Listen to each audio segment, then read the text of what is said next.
just give it a good wax for me so I don't have to do this as much. I'm not complaining. Hey everybody. 1, 2, 3, 4, 5, 6, 7, 8. If you've seen my videos, you probably know that I make jewelry, which means that I have opinions about jewelry. These are a couple of pieces I made a long time ago out of pure silver. I haven't worn them. I kind of just built them as prototypes, which served a lot of purposes. It was great to learn. I built things that were a little bit chunkier than, your common everyday wear, and some of them are pretty decent designs. I really like the chunky look. I'm wearing my own band, which is pretty chunky, which I like.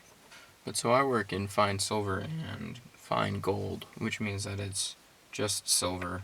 It's not an alloy, which has got its own troubles, and it kind of means I have to build them a little chunkier.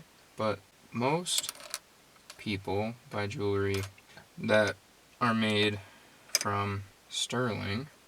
Most jewelry is built a little different than how I make mine. Here, I'll bring you. You can see at the back of the ring there, it says 925. Now this ring is very pretty. It's hollow, which means that it's not fully weighted all the way through there. It's pretty chunky, but it has stones that have been glued in, and it's lost a couple of those stones. So this is indicative of a manufacturing process that was pretty mass-produced. They probably poured this from a sand cast and then glued in 5 stones real quick and then, shipped it off. And I mean, it's a good design. It's gorgeous. When I've made rings in the past and I do a gypsy setting, there's no glue involved. It's just metal holding the stones in. It takes a lot of time, and it's kind of frustrating, and it's really frustrating. And then sometimes the stones fall out, and then it's super frustrating. So it's like, yeah, I can see why people would use glue. For something like this, they got to pour it, then obviously it didn't work harden it, because the hollow backing here is still intact. They may have work hardened it maybe a little bit on the thin part here without deformation, but I doubt they went and whacked it up here where the stones were before they set the stones. So there's no way for this to have the advantages of work hardening, because the design's a little too fragile to have been whacked properly with a hammer. And no, that's not saying that everyone who makes sterling silver jewelry is failing to work harden it, but this probably wasn't. So my friend wrote me a letter and said, hey, I have a whole bunch of jewelry and they're all messed up. I have a bag here full of her rings, and each one of them kind of has a little problem. Not a big problem, just little problems. Oops, let's not drop them. Some of them have bigger problems than other ones. Yeah. As you can see, probably from there, a lot of these rings are pretty brutally deformed. Here, I'll bring you in. Look at this guy, right?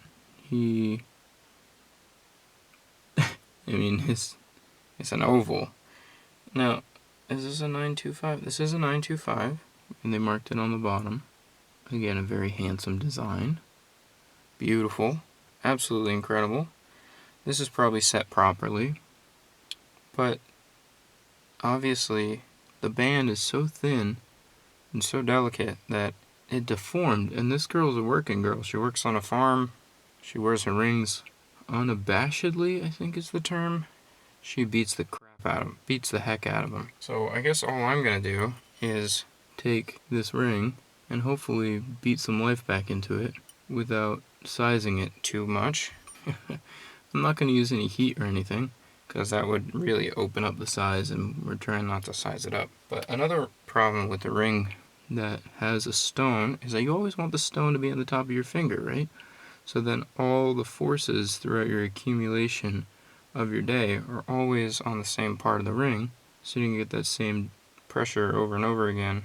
I would assume this is a right hand ring that kind of slipped in over and over again, and then she crushed it. That's how I see that.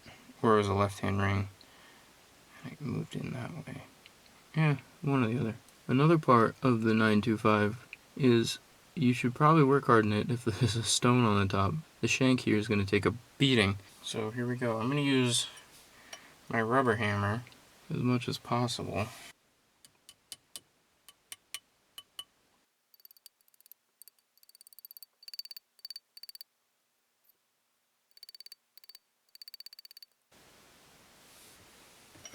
Yeah, it's significantly better. Again, I don't want to whack it too much and size it up because I don't think your girl's put on any weight recently. So I'll probably stop there. Also, just don't want to risk the stone here. So that looks pretty good. Next guy, same problem. Very similar deformation. Same problem with the, let's see, is this might even be a glued in stone. No, maybe not. Just super dirty. It says that it's 925. So let's give this guy a beating.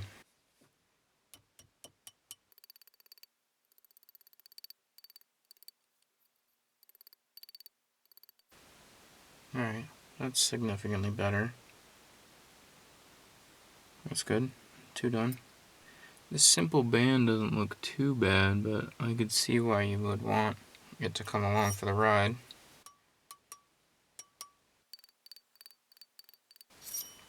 Sure. Yeah, a simple band like this, I mean, I wouldn't ship this out the door without whacking the crap out of it. Whacking the snots out of it is going to help it maintain that shape. And this one's really thin. I hope this is not my work. She does own a couple pieces of mine. Whoops. This one looks like a gold band. Maybe a 14 karat gold. And it has a slight deformation. There's no markings in there, so I just assume it's a little oval. Let's just give that a good.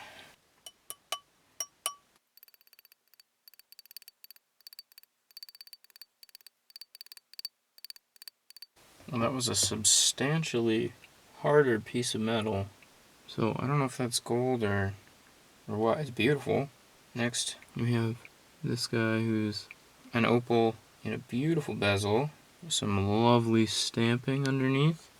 Love to see it. So cute. And like beautiful stone. Alright, this one's a little oval. I feel like I did this one before for her.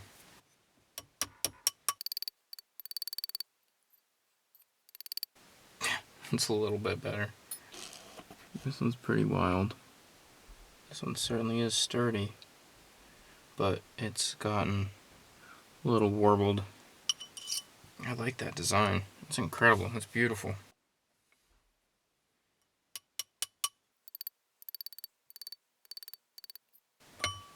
Sure. Same thing, a little oval. Sometimes you can just squeeze it down on the mandrel itself, and that might be good enough, but yeah, beautiful. That's good. And the last one is a beautiful coin ring. So, same problem. It's a unidirectional ring. We'll just squeeze it down on the mandrel. See if we can't get it.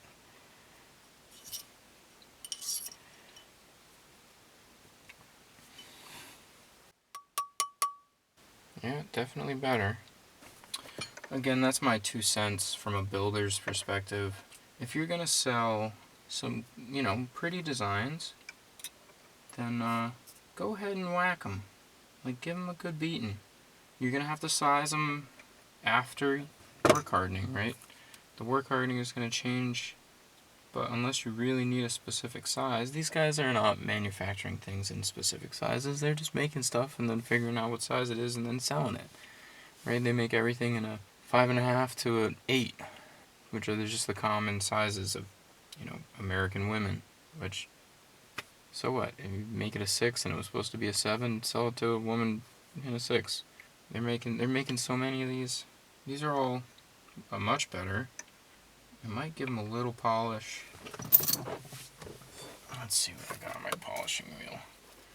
And then, you know, hopefully my friend is just happy to have him back. I've been holding on to him.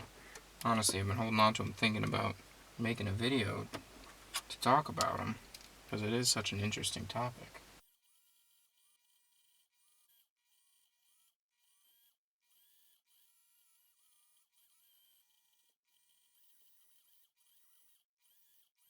So I'm not taking off the years of love marks on here. All I'm doing is polishing them up. There's some deep gouges here, but make some of those gouges a little bit prettier. Really just taking off the oxidation. I hope you enjoyed listening to me talk gibberish about sterling silver. I think it's a great material. I don't personally work in it. It's gorgeous, and a lot of people work it. So I think more people should know how to work it. And I'm not an expert, but I would love to see more people do a little work hardening just to protect their designs from everyday dinks and, you know, people bending them up accidentally. Especially if you're going to go thin on the shank. Just give a good wax for me so I don't have to do this as much. I'm not complaining. Alright, thank you for watching. Now I can give your girl her rings back. She'll be happy. 1, 2, 3.